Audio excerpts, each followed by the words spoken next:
Okay, so thank you, Dr. Khanna, and congratulations.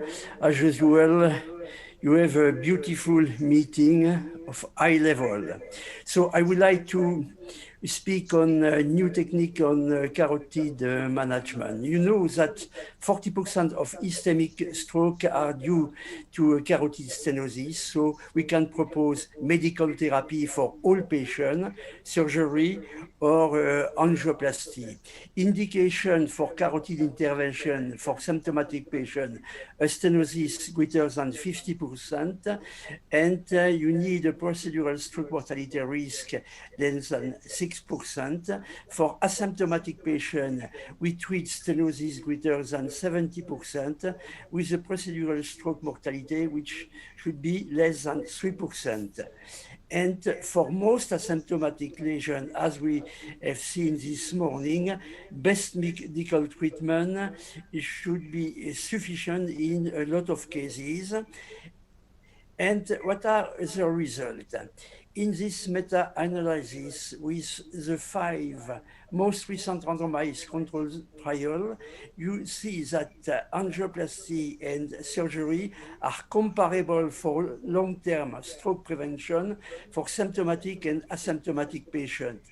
But each procedure is associated with risk for different procedural adverse events. Angioplasty was associated with a higher risk of stroke with an increased risk of minor stroke. Surgery was associated with greater risk of myocardial infarction and cranial nerve palsy. And in this case study, you see this result with a higher rate of minor stroke after angioplasty, a higher rate of myocardial infarction after surgery, but angioplasty is non-inferior to surgery for procedural complication. In this case study, when you look at the long-term follow-up, you see no difference between angioplasty and surgery, no difference for symptomatic and asymptomatic patients. And this ACT-1 study for asymptomatic patients, also angioplasty and surgery are equivalent, and more recently presented ACST2 study, also CAS and surgery have a similar effect on the chance of having a disabling or fatal stroke. So these two techniques are equivalent. Despite this good result, angioplasty is currently in decline for symptomatic and asymptomatic carotid stenosis for several reasons: cost, reimbursement, we need experienced center of excellence, medical treatment reduce indication for asymptomatic lesion, neurological complication, brain embolic event, neurological complication remains the main drawback. So we have to reduce this neurological complication. We need a better neuroprotection. And at the present time, we have 3 advances which may decrease stroke rate and make this CAS result better. CAS results, current randomized study are obsolete because we made better embolic protection device, improvement in access ways to avoid the arch, and now the membrane or mesh cover stent to stop delayed stroke. Embolic protection are mandatory for all angioplasty cases. Filters are most often used, but you have also proximal protection with 3 devices, Parody, Gore Medtronic MoMA, but Gore Flow Reversal is discontinued now. Is it efficient, this protection device? Yes.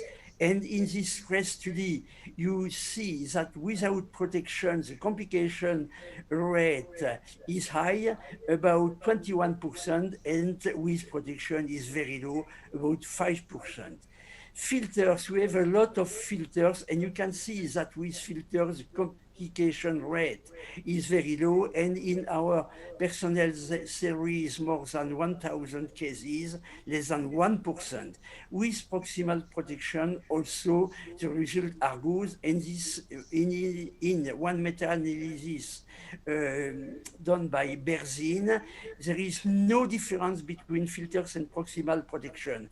And recently published at this meeting also, if you compare these two protection devices, transfemoral angioplasty with distal embolic protection and transfemoral with proximal balloon occlusion, there is no difference between these two techniques.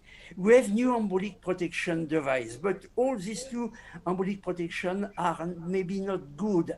This Embolden, for example, you see the complication rate of 4%. It's too much. But with this new Paladin device, which is the first device that combines an embolic protection filter, balloon and stent, the complication rate is very low, just one stroke due to a stent thrombosis, a mesh cover stent, and so it's maybe an embolic protection for the future. And you can see that the size of the new lesion of MRI is significantly lower than other technologies. So maybe a good protection for the future. Approach way, very important to see these approach ways because 40% of all stroke are related to access. Most often use the femoral approach, but you must know brachial, radial approach, also direct puncture. We don't use very often direct puncture, but in very tortuous lesion, it's easy to do. We've done some direct puncture without any problem. So pay attention to this technique. Transcarotid access. In the previous talk, we see the TACAR. It's a very good technique, so I don't want to describe this technique well described by the previous speaker, just to show you some result. Auster 2 outcome with this technique appear to be favorable in both symptomatic and asymptomatic TACAR technique. TACAR is comparable to surgery in this Malas study, and we saw also this meta-analysis by Galifos showing a very low stroke rate and very low cranial nerve injury rate. So it's a promising method with low early death stroke rate, however, higher risk of cardiovascular event in symptomatic patients. And also recently published at this meeting, a very low stroke and death rate than transfemoral approach in total population, but a lower stroke and death rate than transfemoral approach only in symptomatic patients. So if we compare also this TACAR with transfemoral approach with proximal balloon occlusion, you see that TACAR with flow reversal is better than transfemoral approach with proximal occlusion balloon. So this technique is very promising and indicated in high-risk patients for both transfemoral and surgery with critical lesion, particularly common in elderly patients who are frequent candidates for angioplasty. This technique seems to be a particularly attractive way to improve angioplasty result.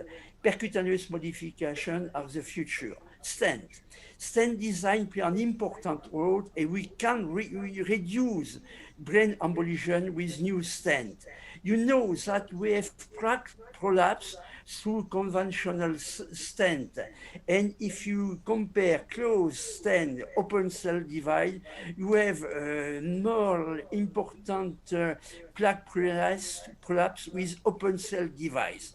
And you know also that 40 to 80% of embolic events are post-procedural, so when the protection device is removed, so we need a prevention of late embolization, because the majority of stroke occur after the procedure. We have new stent device, And with a new micromesh stent, we can reduce the complication. It's a balloon expandable metallic stent coated with a micromesh net designed and developed to trap against the wall of the artery thromboid debris that can dislodge and travel downstream after traditional stenting. We prevent plaque prolapse and embolic events, and you see that the thrombotic material is trapped between the stent, micronet, and the vessel wall. We have 3 stents devices, Gore, Holtsever, and Sigard, but at the present time, Gore carotid stent will not be commercialized, so it remains just Holtsever and Sigard. With different pore size, you can see that the pore size of this stent is very thin with Sigard and Holtsever. And we have different publications. The first one, Carnet study, 30 patients without any complication at 30 days, with 50% reduction in new ipsilateral lesion incidence, greater than 10-fold reduction in cerebral lesion volume. We have also another publication with the Paradigm study, 101 patients in asymptomatic patients, and you can see just one minor stroke, so very good procedure, and without any stroke, TIA, myocardial infarction at 1 year. Paradigm extent also 400 patients, also very good result, and also at 30 days, very few complications, neurological complications, and at 4 years also follow-up, very good long-term follow-up. No device-related adverse event, no procedure-related event, sustained stroke prevention, normal healing, no stent thrombosis, no abnormal signal for instant restenosis, and this study, Iron Guard, also very low complication rate. We can combine this micromesh stent with TACAR. I think it's a good procedure for the future and also very low complication rate. Holtsever study, also a very good stent, and in this first result in Italy, reported by Cremonesi, no complication rate.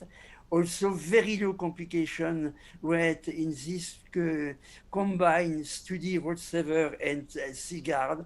So in this meta-analysis also published by Sanino, also very low complication rate. So to conclude, just this meta-analysis comparing Holtsever and Sigard, you see that there is no difference for stroke, death and stroke, but maybe more restenosis with Holtsever and just one instant restenosis with the Sigard. So just a little difference between these two stents, but for neurological complication, it's the same. So to conclude, for symptomatic and asymptomatic patients, we can decrease the complication rate with this new technique.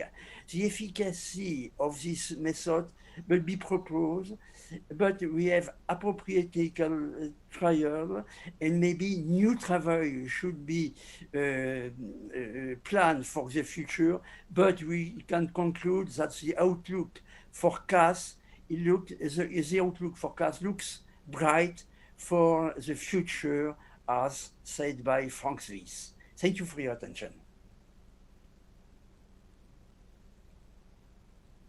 Thank you, Dr. Henry. That was very good, So we have actually see the essence of this session was to embrace the emerging technologies, and we have really got very good lectures on 10 Commandments by Dr. Hiremath, how to make it safe by neuroprotective techniques and specialized stents, and then TCAR by Dr. Tulio Navarro, and how to treat instant restenosis by Dr. Jacques Bosquet.